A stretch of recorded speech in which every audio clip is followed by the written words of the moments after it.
The Ukraine crisis has made one thing clear: you are on your own. If someone invades you, no one is coming to save you. And can countries save themselves? Yes. Hi and welcome to TFI Global, the foreign affairs and geopolitical analysis arm of the TFI Media Group. I am your host Sanbir, and in this video I will tell you why a new nuclear armaments race is about to begin in the world and why it's good. Let's begin. In 1994, Ukraine gave up thousands of nuclear weapons from its time as a Soviet republic. 28 years later, it got invaded. Therefore, it doesn't come as a surprise that a new nuclear armaments race has started in different parts of the world like the Middle East and East Asia. And no matter what the so-called security analysts tell you, this is actually going to save many countries from becoming the next Ukraine. The myth that the US and NATO are going to save you has been demolished, and if peace has been maintained in a post-World War II era, it has been largely due to nuclear weapons. World War III did not happen because big rival powers had nuclear warheads to deter each other. So, let's see how the nuclear armaments race is shaping up. Saudi Arabia has announced plans to set up a holding company for nuclear energy. Saudi media disclosed that the company will participate in local and international commercial nuclear programs. So, Saudi Arabia says that it is starting a civilian nuclear energy program.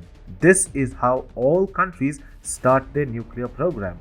But then, the byproducts generated by civilian nuclear reactors also serve as raw materials for the defense nuclear program. In Saudi Arabia's case, the Ukraine crisis is the best time to go nuclear.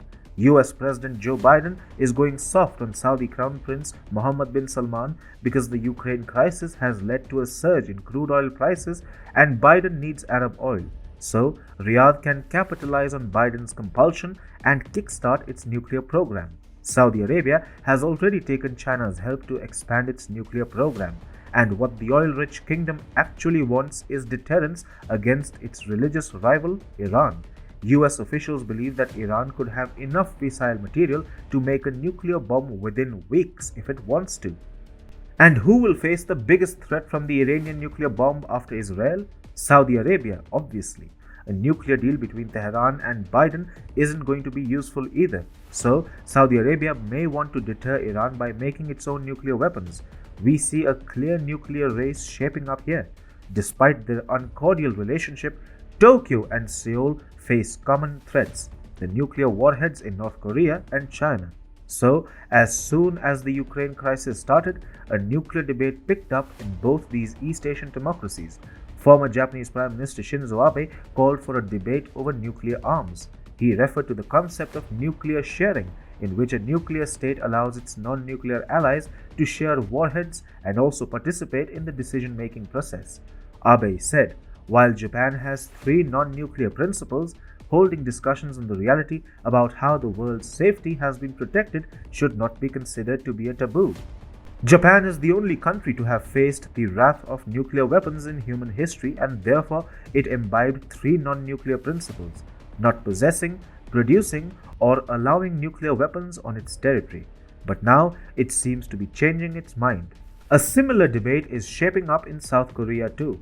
Yoon Suk-yeol, a conservative, has been elected as South Korea's next president, and like most conservatives in his country, Yoon supports the redeployment of tactical nuclear weapons by the US in South Korea. While Biden is unlikely to agree on this subject, Seoul could actually make its own nuclear weapons.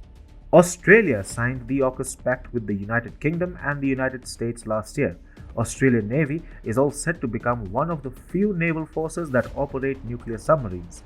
Canberra is also going to establish a nuclear submarine base in order to deter threats against Australia's national interest in the Indo-Pacific. Meanwhile, in Eastern Europe, countries like Poland, Moldova, and Georgia will be feeling insecure. Ukraine has been invaded, and they see their own future as uncertain. Therefore, it won't be a surprise if these countries also seek a nuclear sharing pact with NATO or an indigenous nuclear weapons technology. Nuclear weapons have been a talking point in Poland even before the Russia-Ukraine war broke out. In 2017, Jaroslaw Kaczynski, chairman of Poland's ruling Law and Justice Party, had said that Europe should be a superpower with a nuclear arsenal rivaling that of Russia. Countries across the world are thus seeing nuclear technology as indispensable for saving themselves against a potential invasion. No one wants to become the next Ukraine, and this is why a fresh nuclear armaments race seems to have started.